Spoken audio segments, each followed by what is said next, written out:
ਮਾਸ਼ਾਅੱਲਾ ਜੀ। ਰਾਤ ਨੂੰ ਤੁਸੀਂ ਲੋਕਾਂ ਨੂੰ ਸਹਿਰੀ ਵਾਸਤੇ ਜਗਾਉਂਦੇ ਹੋ, ਬੜਾ ਅਜਰ ਵਾਲਾ ਕੰਮ ਹੈ ਜੀ। ਅੱਲਾਹ ਪਾਕ ਤੁਹਾਨੂੰ ਅਜਰ ਦੇਵੇ। ਆਮੀਨ। ਇਹ ਮੇਰੇ ਮੌਲਾ ਦੀ ਖੇਡ ਹੈ।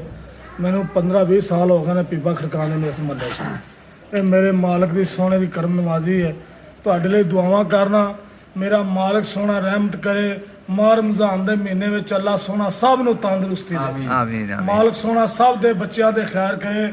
ਅੱਲਾਹ ਸੋਹਣਾ ਸਭ ਦੇ ਕਾਰੋਬਾਰ 'ਚ ਬਰਕਤਾਂ ਪਾਏ। ਮਾਲਕ ਸੋਹਣਾ ਸਭ ਨੂੰ ਮਦੀਨੇ ਲਿਆਵੇ ਤੇ ਅੱਲਾਹ ਸੋਹਣਾ ਹਰ ਨੂੰ ਤੰਦਰੁਸਤੀ ਦੇ। ਆਮੀਨ ਆਮੀਨ ਸਮਾ ਆਮੀਨ। ਇਹ ਕਿਵੇਂ ਖੜਕਾ ਕੇ ਜਗਾਉਂਦੇ ਜੀ?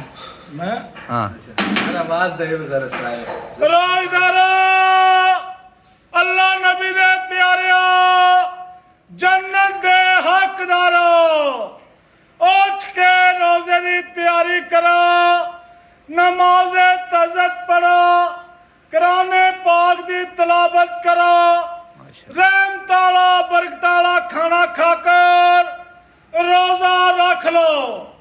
बाला सैरी वाला आ गया, सब दी खैर मना गया।